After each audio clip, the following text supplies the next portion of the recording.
Well, other countries have come to me and they've said we were getting ready to do a very major attack tomorrow. I put it off for a little while. I was asked by Saudi Arabia, Qatar, UAE, and some others if we could put it off for 2 or 3 days. Is Trump now throwing America's Arab allies under the bus just as Iran appears to issue its final warning? After threatening fresh military strikes on Iran, has Trump now unexpectedly delayed the final call amid fear of a much bigger regional fallout? Has the US president effectively exposed scared Arab allies who now seem desperate to avoid Tehran's wrath and are pleading for Mojtaba's mercy? US President Donald Trump said on May 18th that he was postponing what he described as a scheduled attack on Iran. Trump said he had decided to delay fresh attacks after requests from regional leaders across the Middle East. The revelation came amid reports suggesting that a new phase of Iran war action could begin within the next 24 to 48 hours. The US president first made the announcement on Truth Social and later repeated it during a media interaction. Can you speak a little bit about your post on Truth Social on Iran and what was the decision that why you didn't attack Iran? Well, other countries have come to me and they've said we were getting ready to do a very major attack tomorrow. I've put it off for a little while, hopefully maybe forever, but possibly for a little while, because we've had very big discussions with Iran, and we'll see what they amount to. I was asked by Saudi Arabia, Qatar, UAE, and some others if we could put it off for 2 or 3 days, a short period of time, because they think that they are getting very close to making a deal. And if we can do that where there's no nuclear weapon going into the hands of Iran, I think, and if they're satisfied, we will be probably satisfied also. We've informed Israel. We've informed other people in the Middle East that have been involved with us. And, it's a very positive development, but we'll see whether or not it amounts to anything. We've had periods of time where we thought pretty much getting close to making a deal, and didn't work out. But this is a little bit different. Now, we're ready going tomorrow, very big, and not something I wanted to do, but we have no choice because we cannot let Iran have a nuclear weapon. Follow up on Iran. Other countries have done this before. They have asked you to change course in order to they dangled a peace deal in front of you saying one was coming. Nothing has come into fruition. You mentioned this. Well, a lot's come into fruition. We've taken a country that was going to have a nuclear weapon, and we've virtually destroyed its military. They have no navy. They have no air force. They've been virtually destroyed militarily. That's a lot. That's a big. We could leave right now. It would take them 25 years to rebuild. And the last thing they're thinking about, I think, is nuclear. Now they have to put it down in writing. But when you say nothing, we've totally destroyed. Excuse me, from CNN. We've totally destroyed their military. We've destroyed their leadership. As you know, their leaders are gone. Their leaders are gone at the first level. The second level, we're dealing with half of the third level. And I think we've made a lot of progress. And it's very simple. We don't want to go through this. We had the greatest economy ever. We still do. The stock market had a brand new high a little while ago. I never thought that was going to happen. We had to make the excursion. We hit 50,000 on the Dow. We hit 7,000 on the S&P, and everyone said that couldn't be done within my 4 years. It would be too big. Well, we did it in my first year. And then I called Scott and Howard. I called them all into my office. I said, we're going to take a little excursion down to the Middle East, and we're going to confront Iran because they are desperate to have a nuclear weapon. And the only reason they want it is to use it.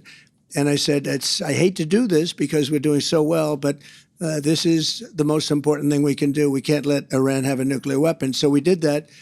And when we did that, we were met with a little force, and we ended up destroying them. We now have a tremendous, we built really a steel wall where no boats to blockade, where no boats are able to, not one boat has been able to get through our blockade. Look, our military is the greatest military anywhere in the world. I just left China, and I will say President Xi was very, very complimentary of our military. He was amazed, actually, at our military. We have the greatest military in the world. We're not going to let Iran have a nuclear weapon. So I was called by these 3 countries, plus others, and they're dealing directly with our people and, right now, Iran. And there seems to be a very good chance that they can work something out. If we can do that without bombing the hell out of them, I'd be very happy.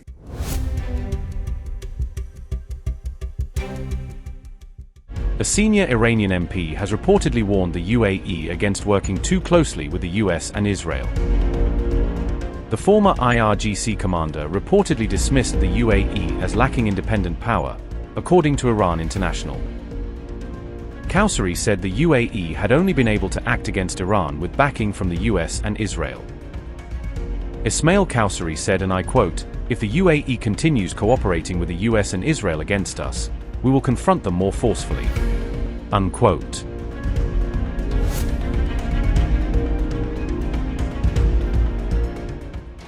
Some US officials are reportedly pushing the UAE to seize one of Iran's islands in the Gulf. Washington is reportedly eyeing Lavin Island, one of Iran's key offshore oil export hubs, as a possible pressure point. Iran's Lavin Island hosts refining, storage, and tanker loading infrastructure linked to major crude-producing fields. Reports say some figures in Trump's circle have suggested that the UAE should move to take control of the island. The Telegraph made the latest revelation on May 16th, a claim that was later picked up in RT News coverage. A former senior Trump security official said, and I quote, "Go take 'em. It would be UAE boots on the ground instead of US." Unquote. Notably, the UAE has also previously been accused of targeting the same island during the peak of the war.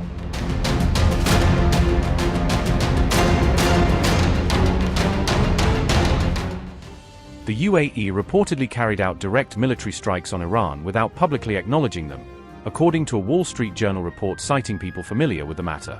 The report says the UAE became an active combatant in a war in which Iran had also made it one of its biggest targets. The Wall Street Journal published the revelation on May 11th, attributing it to sources familiar with the matter. The report also said the UAE's military is equipped with Western-made fighter jets and surveillance networks that enabled such operations. One reported target was a refinery on Iran's Lavin Island, according to the Wall Street Journal's account. That refinery strike reportedly took place in early April and sparked a large fire at the site.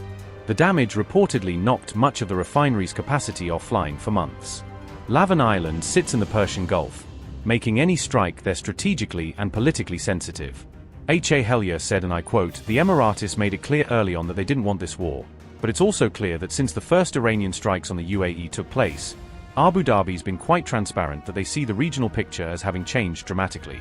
Abu Dhabi hasn't confirmed what they have targeted, or even if they have targeted, but from the early days of the war it seemed only a matter of time before we saw increased kinetic involvement of different Gulf states in the war." Unquote. If confirmed, the move would mark a significant shift by the UAE toward more direct use of force in regional conflicts. The timing is also notable because the strike was said to have occurred near the period of a declared ceasefire. The Wall Street Journal reported that the attack happened around the time Trump was announcing a ceasefire in the Iran war. The revelation underlines just how fragile the ceasefire has become, as US-Iran peace efforts remain stuck in deadlock.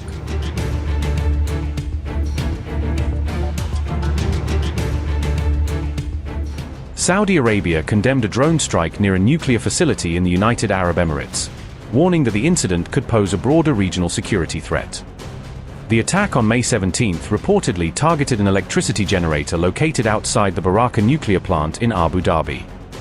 Riyadh stated that the strike threatens regional stability and reaffirmed its full support for the UAE's sovereignty and security in the aftermath of the incident.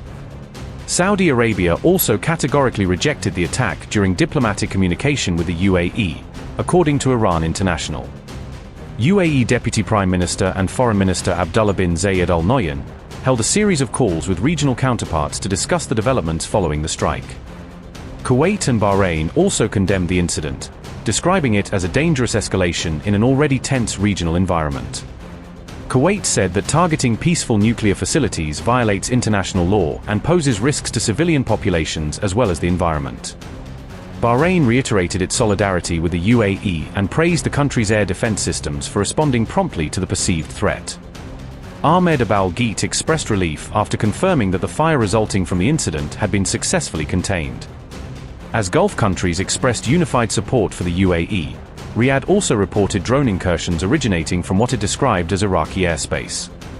The UAE's nuclear regulator confirmed that there was no impact on the plant's safety, stating that all operational systems remained stable and fully functional.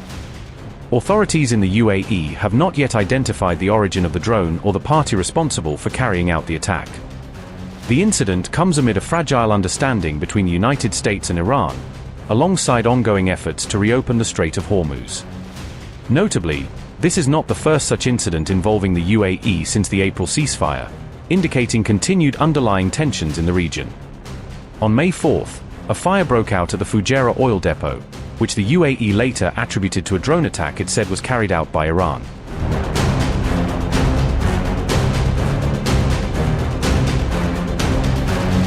After the Barakah nuclear scare, the UAE acknowledged that the hostile drones had entered its airspace from the western border, a detail that immediately set off speculation about where they were launched.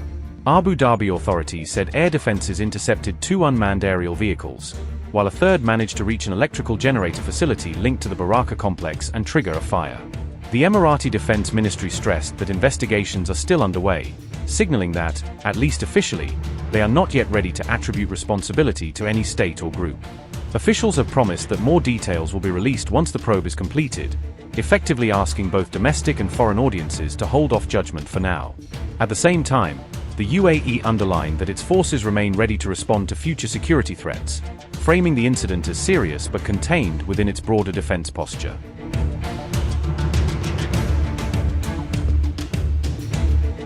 On May 17th, a drone strike caused a fire at an electrical generator associated with the Barakah nuclear power plant, instantly raising alarms about the vulnerability of critical energy infrastructure. The attack occurred in the Al Dhafra region and, crucially, outside the plant's heavily protected inner perimeter, allowing Emirati officials to stress that the reactor itself was never in direct danger.